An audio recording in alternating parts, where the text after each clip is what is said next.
How startup entrepreneurs can win a National Interest Waiver green card.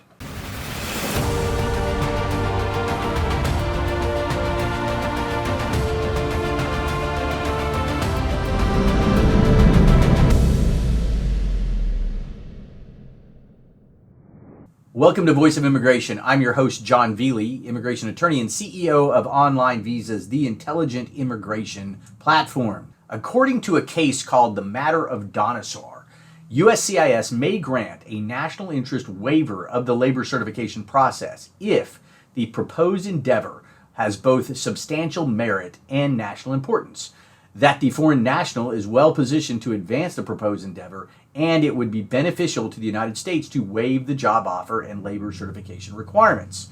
Let's break it down. First, you must be eligible for the EB-2 Exceptional Ability Green Card according to USCIS's definition.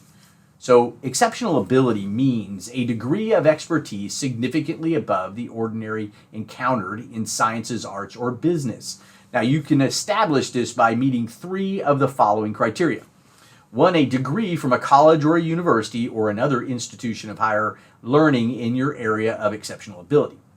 Another is 10 years of full-time experience, a license to practice your profession or certification for your profession or occupation, evidence that you commanded a high salary, membership in a professional association, or recognition for your achievements and significant contributions in your industry as recognized by peers, government entities, professional or business organizations. Okay, not really that high to hit three of those, but that's not enough. You also have to meet the three-prong test of Donosor.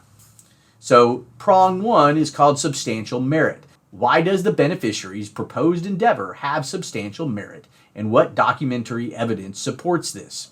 We draft letters from the beneficiary describing the merits, and we analyze it through an expert. But these letters alone are not enough. They must use evidence to support it.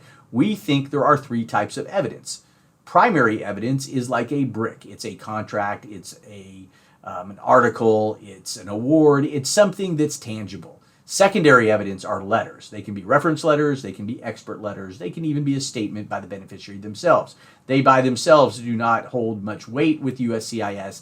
They must be supported by the primary evidence. Tertiary evidence is something that can support either the primary or secondary evidence. What I mean by that is if the secondary evidence, the letter, says that the foreign national had won an award, and that award is the primary evidence, then the tertiary evidence could be an article about why the award is significant and not be about the beneficiary themselves, right? You get it? So having this type of tangible evidence that supports the primary evidence is really, really critical. Not a lot of attorneys know that. In addition to that, what sort of evidence would be substantial to show that there is merit, right? So it could be a business plan or a business model, especially if it's been funded, right? So those plans, those PowerPoint presentations, those things that are put out there to win capital can be used as the evidence to show substantial merit. It can also be innovations, products, tools, proposed or actual clients, right? Showing that the company is already operational is a really key thing. USCIS does not like ideas. They need tangible things. So if your company is operational, if it's been funded, if it has clients, that's a really, really good thing. It can be a pretty early stage situation if it has those things and can show how it has merit, especially if it's doing something that's really good and in the national interest. The next thing is the national importance. This sort of builds on that, right? In determining whether the proposed endeavor has national importance, the immigration officers consider its potential proposed impact. So what we do is we draft a detailed description of the proposed endeavor and why it's of national importance. Again, you have to support it with evidence, right? So you could go back to the business plan, show what they're trying to do, how that has a national impact, why the proposed endeavor is in the national interest. What is it doing? Is it curing cancer? Is it dealing with weather issues? Is it helping agriculture? You know, startups come up with some really great ideas. This is where you have the opportunity to show why your idea is great. You're not just pitching it to investors, you're pitching it to the United States government, right? All right, so one good way is to show it has potential to employ U.S. workers and other substantial positive economic impacts, particularly in an economically depressed area. So think about that. You are helping America by hiring Americans, right? So the more Americans you've hired, the better your chances. So it might be an opportunity to ramp up a little bit, hire some people, stretch a little bit.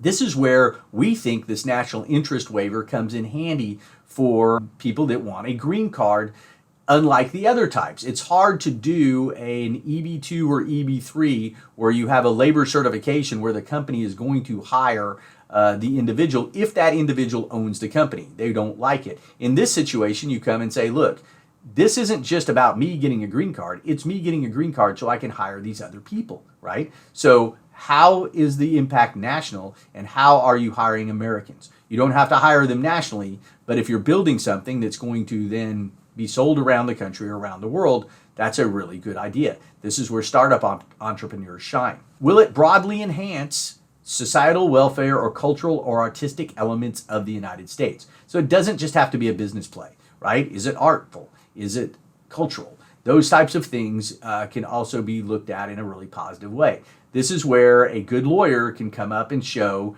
how is this thing helpful, even if it's not an economic play.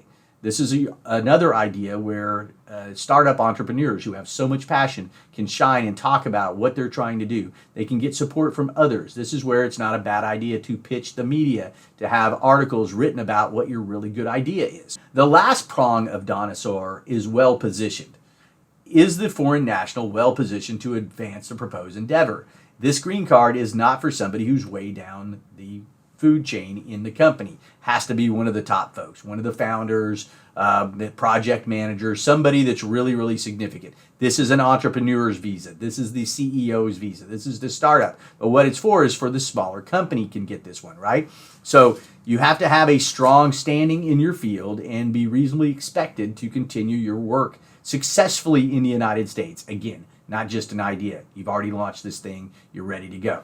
All right, so examples of evidence of a well-positioned foreign national would be detailed expert letters that demonstrate the interest of the United States government in the petitioner's research. That is an example, right?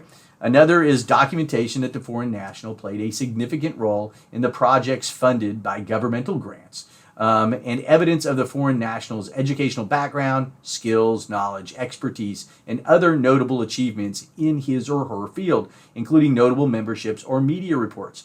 The National Interest Waiver Green Card is a light version of the EB1 Extraordinary Ability Green Card. So you want to look at those sorts of things. What's the press? Are there awards? Were you up for awards? Maybe you don't need to win it for the National Interest Waiver, that you need to win it for the Extraordinary Ability. These are the sort of things you want to look at and be put in the best possible light. An example of a startup entrepreneur who could win a National Interest Waiver would be someone who has launched their company and is doing something that is good for the country and has hired Americans. If you have garnered some press, you may be good enough to get this green card. We have helped a lot of entrepreneurs get the O1 and the EB1 for almost 3 decades. Dinosaur has lowered the standard to exceptional ability with some really attainable thresholds for even pretty early stage companies. If you want to learn more or discuss you or your company's situation, go to onlinevisas.com and set up a strategy session. If you want to stay up to speed on the ever-changing world of immigration, subscribe to Online Visa's YouTube channel. Please click like and share, and follow us on Facebook, Twitter, LinkedIn, Quora, and Instagram.